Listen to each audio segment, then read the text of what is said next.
કચ્છના છલાળા અમરધામ ખાતે શિવકથાના 7મા દિવસે ભક્તોનું ઘોડાપુર ઉમટ્યું છે. ભક્તિ, ભોજન અને ભજનનો ત્રિવેણી સંગમ એટલે કે છલાળા અમરધામ.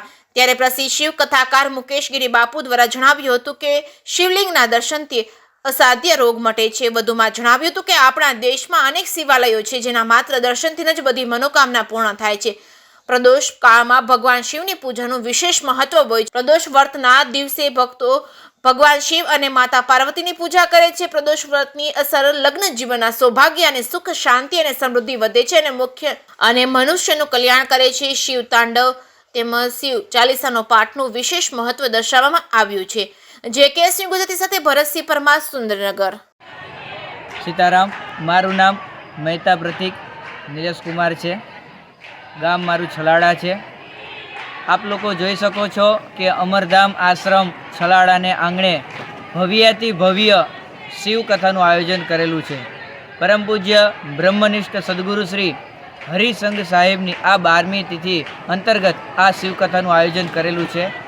પરમ પૂજ્ય ભક્તભૂષણ મહંશ્રી જનકસિંહ સાહેબના સાનિધ્યમાં આ આયોજન કરવામાં આવેલ છે અને વક્તા શ્રી પૂજ્ય ગિરિબાપુના શ્રી મુખેથી આ કથા દરેક ભાવિક ભક્તો શ્રવણ કરે છે.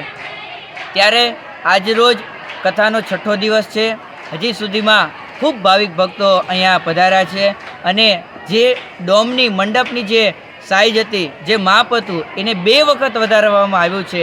તો આપ લોકો જાણી શકો છો, વિચારી શકો છો, સમજી શકો છો કે કેટલું માનવ મહેરામણ આ કથાને શ્રવણ કરવા અહીંયા પધાર્યું છે.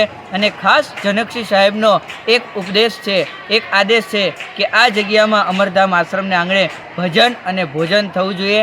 એટલે રાત્રિ પણ ભવ્ય સંતવાણીનો ખૂબ આયોજન થાય છે, મોટી સંખ્યામાં આયોજન થાય છે અને નામી અનામી ઘણા બધા કલાકારો આવે છે અને સંતવાણીનું ભવ્યથી ભવ્ય આયોજન થાય છે અને આપણને એનો લાભ પ્રાપ્ત થાય છે. તો આપ સૌ લોકો ભાવિક ભક્તોને ભાવભર્યું આ કથામાં આવવા માટે આમંત્રણ છે. સીતારામ. ઓમ નમઃ શિવાય.